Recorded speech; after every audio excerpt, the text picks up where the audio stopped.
Selamat datang kembali di Wibisono Review, sebuah channel yang akan membicarakan mengenai legal drafting, kemanusiaan, dan kebangsaan. Pagi hari ini saya kembali ditemani oleh Maun Gufilian. Iya, Pak. Mewakili millennials. Bagaimana kabar pagi hari ini? Alhamdulillah baik, Pak. Sehat semua ya? Sehat, Pak. Ya, alhamdulillah kita sudah bisa melewati, semoga kita bisa melewati pandemi dengan baik ya. Ya, amin, Pak. Iya. Dalam tayangan terdahulu kita sudah bicara mengenai Hispanik dan Latino. Iya, Pak. Nah ini kan sangat menarik ya, sangat Iya. panjang, banyak lesson learn yang bisa kita harapkan dari peristiwa-peristiwa yang terjadi di sekitar tahun 1500-an itu. Iya, Pak. Kira-kira kali ini kita akan bahas apa? Kemarin kan Pak Arif sudah jelaskan tentang Hispanik dan Latino ya, Pak. Kalau Hispanik itu yang berbudaya dan berbahasa Spanyol, jadi lebih spesifik ke Spanyol, Pak. Selain Hispanik, udah dijelaskan juga ada Latino, Pak. Nah, kalau Latino ini kan masih general ya, Pak, bisa berbudaya dan berbahasa Spanyol, Portugal, dan negara-negara Eropa Latin lainnya, Pak. Nah, boleh nggak Pak dijelasin lagi tentang Latino ini, Pak? Ya, terima kasih ya. Jadi ini bagus buat millennials ya, pertanyaan yang bagus dari wakil millennials. Jadi memang kalau kita lihat ya, kalau kita bicarakan mengenai benua Amerika dari selatan tadi, kemudian di tengah, Amerika Tengah dan Amerika Utara, itu ada perbedaan yang cukup mencolok, terutama antara Amerika Tengah, Amerika Selatan dengan Amerika Utara. Karena Amerika Tengah dan Amerika Selatan dihuni oleh tadi Latino yang terdiri dari Hispanik dan juga bangsa-bangsa lain yang dijajah oleh negara-negara Eropa Latin ya, yaitu Spanyol, Portugal dan Perancis. Nah kalau kita lihat ya, kemarin kan yang namanya Hispanik adalah semua negara di Amerika Selatan dan Tengah yang berbahasa Spanyol, minus Brazil yang berbahasa Portugal. Jadi Brazil ini menarik ya, pertama kali dia ditaklukkan ya. Mungkin kalau istilahnya itu, dia kan kemarin kita bicara mengenai conquistador ya, Pak. Dan reconquistador. Nah ini dia ditaklukkan oleh Alvarez Cabral ya. Jadi dia merupakan penakluk Brazil ya. Jadi sebelum itu tentu saja di sana banyak suku-suku Amerindian ya. Dan ini yang kemudian kolonisasi oleh Portugal ini kemudian yang mengubah landscape dari Brazil, baik secara demografi ya, karena nanti kemudian dieksploitasi dengan berbagai tanaman-tanaman, kemudian juga landscape etnologi ya, bangsa-bangsanya berubah dengan sangat cepat. Bayangkan baru tahun 1500-an itu orang-orang kulit putih datang ke Amerika Selatan, sejak itu kemudian berubah total ya, etnis di sana. Kalau kita lihat di jajahan Spanyol itu ada mestizo, mulatto, demikian juga yang ada di Brazil. Kalau kita lihat di bagian Hispanik itu ada orang-orang kulit putih yang dari Spanyol, yang datang dari Spanyol atau peninsular karena mereka kan datang dari semenanjung Iberia. Kemudian ada yang Creole yang lahir di jajahan Spanyol. Kemudian ada mestizo dan mulatto tadi. Selain tentu saja Amerindian dan orang kulit hitam yang dibawa atau diculik ya sebagai budak di Amerika Selatan. Kalau di Brazil kita juga lihat ada Brancos dan Partos ya. Brancos bukan Broncos ya, kalau Broncos kan makanan dari Wonosobo ya.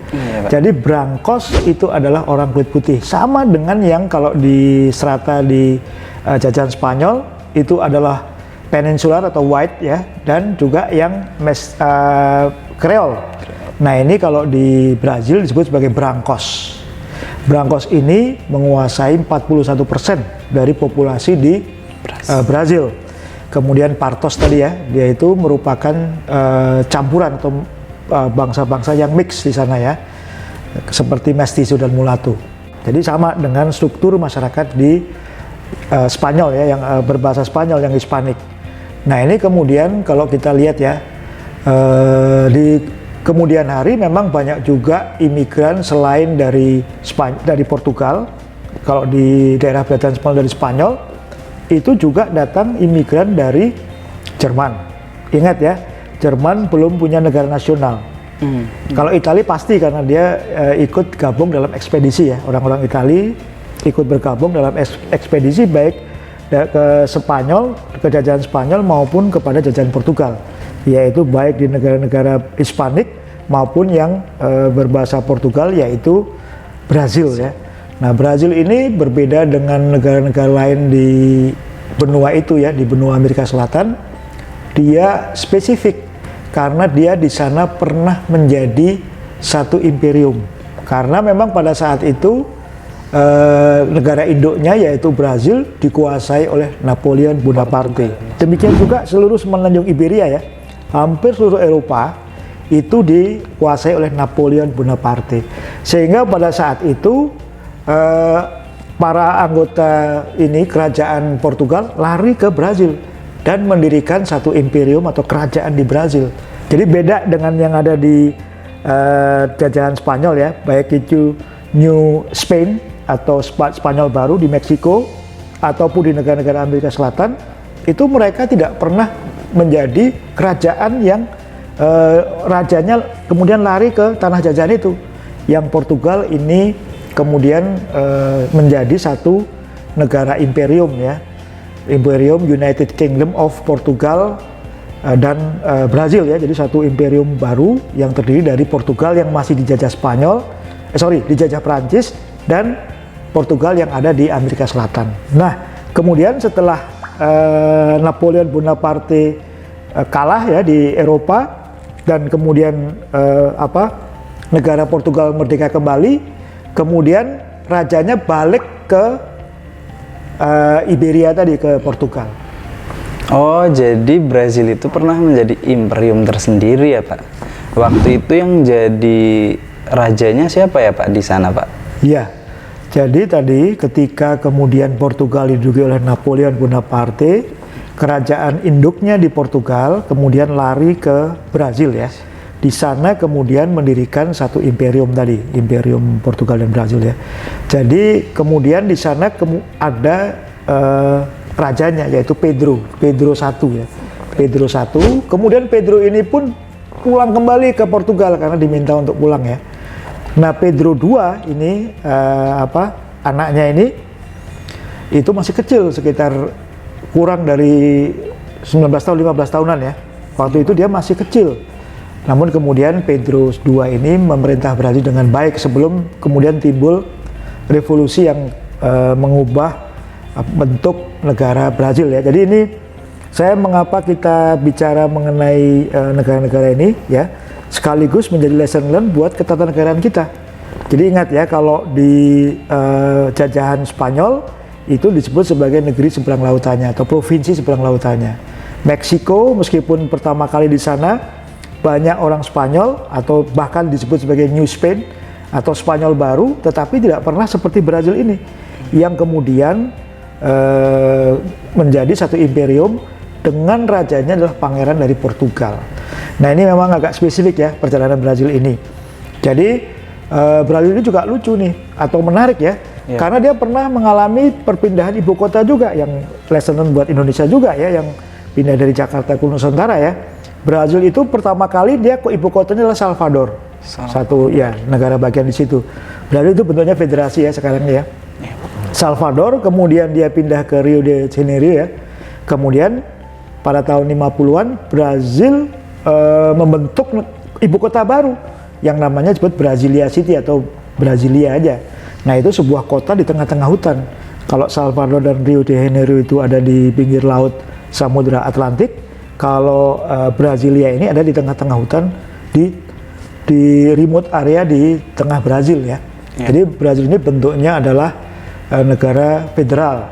Kalau di Amerika Utara ada United States of America ya, atau Amerika Serikat, itu adalah federal di Amerika Utara. Nah, ini Brazil adalah federasi di Amerika Selatan. Dan Brazil ini hubungannya sangat terkait dengan negara-negara jajahan Spanyol tadi. Ingat ya, di pembicaraan terdahulu ada namanya perjanjian Tordesillas ya. Nah, ini karena perjanjian Tordesillas ini kemudian Brazil menguasai yang sisi timur, Uruguay menguasai sisi timur dari benua Amerika Selatan itu ya, atau disebut Brazil kemudian ya. Nah, memang ini satu hal yang menarik ya. Jadi awalnya bahkan Amerika Selatan Portugal ini atau disebut Brazil ini itu kurang diperhatikan oleh Portugal. Karena Portugal lebih fokus kepada negara-negara yang sekitar ke India, perdagangan rempah-rempah. Dia juga ikut perjalanan budak ya. Misalnya kayak beberapa nama seperti Vasco da Gama yang kita sangat kenal ya, kemudian Alfonso d'Albuquerque yang kemudian ikut perang di Malaka ya. Jadi Portugal awalnya lebih mengurusin itu selain Brazil, tapi lama-lama kemudian mereka ketika ada kompetisi ya, kemudian kan selain Brazil dan Spanyol muncul dua kompetitor baru, yaitu Belanda dan Inggris. Nah, kemudian juga Perancis lebih dahulu ya, jadi ada Belanda, Inggris, Perancis itu para kompetitor Portugal dan Spanyol. Nah itulah yang kemudian menjadikan kompetisi kolonialisasi itu makin tajam.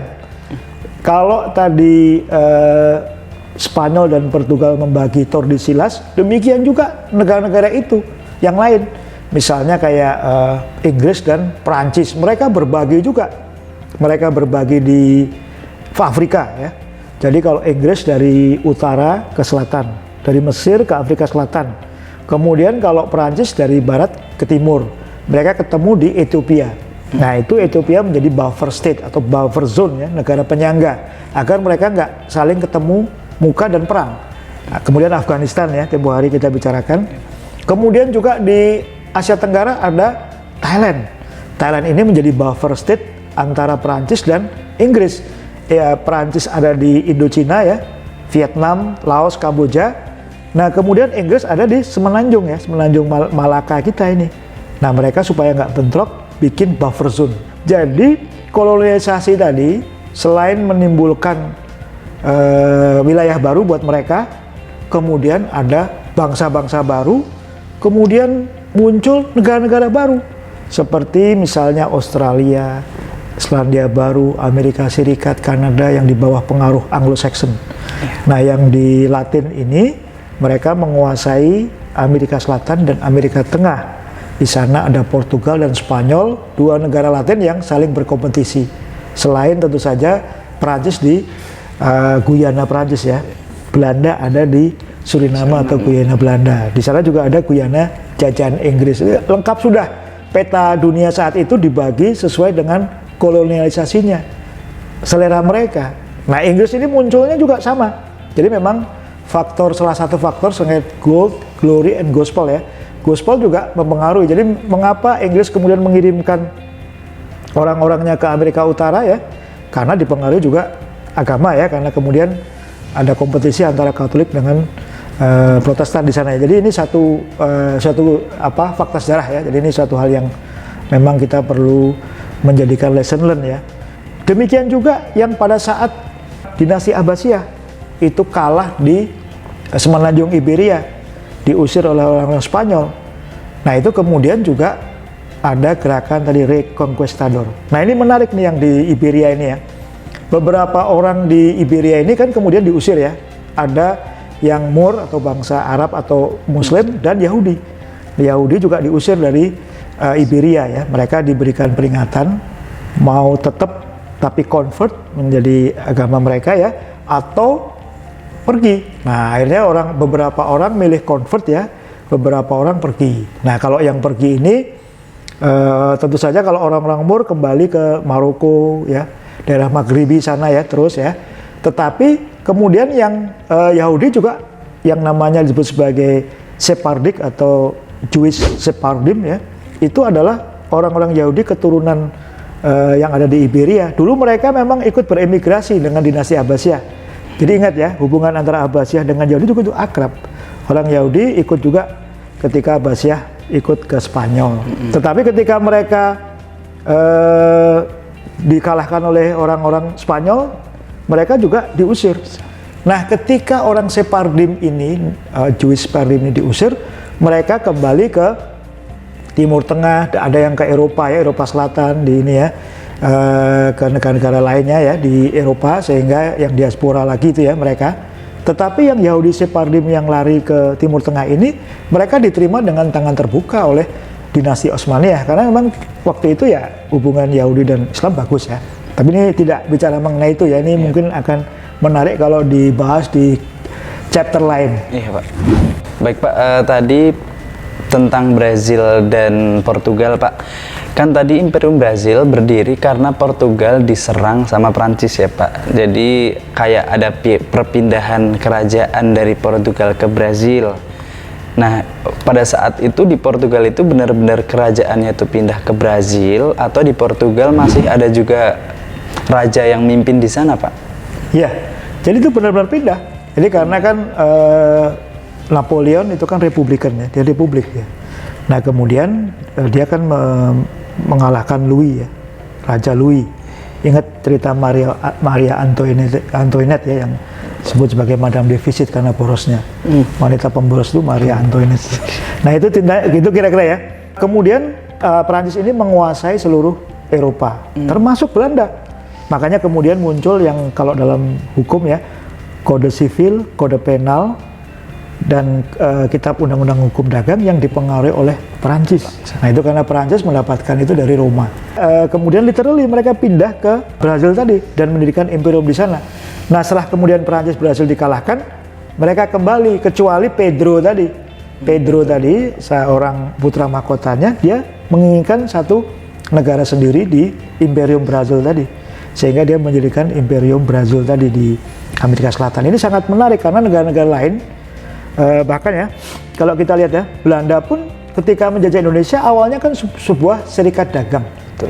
Verenigde Oost-Indische Company ya, jadi suatu serikat dagang Hindia Belanda. Kemudian baru setelah VOC ini bangkrut atau jatuh karena korupsi, muncul kemudian pemerintah Belanda menjajah Hindia Belanda. Nah kalau yang di Portugal tadi itu langsung boyongan, jadi imperiumnya pindah ke Portugal. Memang ketika diminta oleh orang Portugal, akhirnya juga mengalami revolusi ya di sana. Ketika diminta balik, Pedro ini milih di Brazil dan mendirikan imperium baru tadi. Nah kemudian dilanjutkan oleh anaknya ketika Pedro kembali ke Portugal, itu kemudian anaknya lah yang kemudian memimpin tadi apa Imperium Brazil tadi ya, Portugal Brazil ya, the United Kingdom Brazil and Portugal and Brazil ya. Satu fenomena ya, untuk yang negara-negara lain kan nggak pernah kemudian langsung rajanya datang. Kayak Spanyol itu kan, meskipun ada New Spain, dia nggak pernah datang rajanya kemudian pindah ke sana. Itu yang terjadi di Brazil sebagai bekas jajahan Portugal. Di pembahasan sebelumnya dan pembahasan ini sudah disebutkan tentang etnis di Amerika Selatan ya Pak. Di antaranya ada Hispanik, Latino, Mulatto, dan tadi yang istilah-istilah Portugal juga Pak. Nah selain dari bangsa-bangsa Spanyol, Portugal, dan bangsa Afrika, ada juga bangsa Amerindian Pak. Selain itu ada lagi nggak Pak bangsa-bangsa lain yang berpindah ke Amerika Selatan Pak? Ya, jadi memang para penjelajah ini, para conquistador ini kan menamai sebagai benua baru. Saya berulang kali sampaikan bahwa benua baru itu dalam perspektif mereka. Sebenarnya di sana sudah ada orang Amerindian ya. Amerindian itu adalah orang-orang yang berimigrasi dari Asia melewati Beringnya atau Selat Bering tadi yang waktu itu masih ada esnya ya. Di zaman es mereka bisa pindah ke Amerika Utara dan terus ke selatan sampai ke ujungnya di Argentina ya. Sampai ujung selatan di benua Amerika Selatan. Nah itulah yang kemudian ketika banyak orang-orang datang, tentu saja Spanyol, Portugal ini kulit putih ya. Di sana juga ada anasir-anasir lain. Ya tentu saja kayak misalnya orang tadi yang saya sampaikan turunan Arab juga ya. Ada kan mix dulu kan pernah ada kejadian di Iberia tadi ketika Abbasiyah kalah kan di sana kemudian pasti ada mix ya. Nah kalau bahasa Arab tuh al, kalau bahasa Spanyol el ya. Nah itu mixnya di situ ada. Jadi anasir-anasirnya itu banyak ya. Kemudian juga tadi yang Sephardim ya. Jadi kalau Yahudi itu ada dua, yaitu Ashkenazi dan Sephardim atau Sephardic. Yang Sephardic ini yang kemudian ikut juga ke benua baru itu. Nah memang kalau kita lihat Yahudi ya kan ada Sephardic dan Ashkenazi. Ashkenazi itu Yahudi yang turunan dari Eropa Timur ya, yang diaspora dari Israel ke Eropa Timur, dan ada yang ikut Abbasiyah tadi ke Iberia tadi ya, kemudian mereka berdiaspora ke negara-negara barat juga, ke Jerman, ke semua negara ya, sampai ke Slavia di sana, di mana di Eropa semua. Mereka disebut sebagai diaspora. Nah, selain orang Yahudi tadi, yang lebih banyaknya adalah Sephardim atau Sephardim Jewish atau Sephardic, itu kemudian juga ada bangsa lain, Itali. Itali kan belum punya negara waktu itu, negara nasional ya. Mereka masih terbagi jadi Itali Utara, Itali Selatan gitu ya, dan beberapa negara kecil. Ada Venesia, Florencia gitu ya, banyak negara kecil. Nah, kemudian yang tadi banyak orang Itali kemudian ikut bermukim di benua baru itu, baik di jajahan Spanyol maupun jajahan Portugal. Nah, kemudian juga ada orang Arab dari dari terutama tentu saja yang Arab yang Kristen ya, yang dari Syria dan Lebanon. Bahkan Presiden Argentina kan pernah orang Arab ya, pernah turunan Arab ya, Saul Menem itu orang turunan Syria. Demikian juga di Amerika Selatan juga banyak orang Palestina juga, karena kan Palestina nggak punya wilayah. Contohnya kalau nggak salah itu konglomerat Meksiko itu Carlos Slim itu juga turunan Palestina ya. Banyak turunan dari negara Arab. Memang mereka menjadi mixture ya, sangat bercampur ya. Sehingga memang saking beragamnya Amerika Selatan itu menjadi melting pot. Nah, kemudian juga dari Jepang juga ada. Jepang juga ada. Bahkan kalau kita lihat Presiden Peru waktu itu ya, Alberto Fujimori, itu merupakan turunan Jepang. Jadi memang banyak orang Jepang, orang Cina juga, orang Filipina karena Filipina ini dijajah oleh Spanyol, dia juga ikut berimigrasi baik di Amerika Tengah maupun Amerika Selatan. Filipino itu juga part of tadi mereka menganggap juga apakah Hispanik. Nah, ini Filipina ini lucu nih, tetangga kita nih. Mereka selalu bertanya, apakah mereka Hispanik karena mereka pernah dijajah Spanyol? Apakah mereka orang Pacific Islander ya, karena mereka itu terletak di Pasifik? Nah, apakah mereka juga orang Austronesia karena mereka berbahasa Tagalog? Nah, ini Filipina memang lucu ya, karena mereka itu kadang-kadang sering kalau kita di Amerika Serikat ya, sering ada joke-joke orang Filipino itu sebenarnya apa mereka itu? Apa mereka disebut sebagai Hispanik? Apa mereka karena mereka dijajah juga oleh Amerika? Apakah mereka orang di Kepulauan Pasifik? Kan Amerika juga punya tempat-tempat di jajahan di Kepulauan Pasifik ya, misalnya Mikronesia itu kan jajahan Amerika di Amerika Serikat, maksudnya di Pasifik. Nah, ini memang tadi fenomena imigrasi kolonisasi itu menimbulkan ya perubahan yang mendasar. Tetangga kita itu juga ada di sana orang-orang sama dengan orang-orang yang ada di tadi Amerika Selatan. Ada yang turunan kulit putih ya, ada yang juga campuran. Di Filipina juga banyak yang campuran, makanya kalau kita lihat Filipina kan banyak campurannya itu ya. Kembali ke Brazil, Pak. Yang menarik dari Brazil selain sepak bola dan etnisnya yang beragam itu apalagi kira-kira ya, Pak ya? Ya, Brazil itu letak geografisnya juga sangat bagus ya. Dia itu paling panjang sekitar 9.000 km Brazil itu ya. Jadi dia merupakan negara terpanjang, negara tertinggi gitu ya. Kan kalau Rusia kan memanjang gini. Kalau Brazil itu memanjang ke bawah. Jadi dia negara tertinggi lah. Ini kalau jadi sekitar 9.000 km tadi ya. Nah, Brazil ini juga lengkap punya semua negara di Amerika Selatan jajahan Spanyol itu punya garis batas wilayah dengan Brazil, saking luasnya Brazil tadi ya. Jadi kecuali Chili ya. Chili kan dia ada di Samudra Pasifik.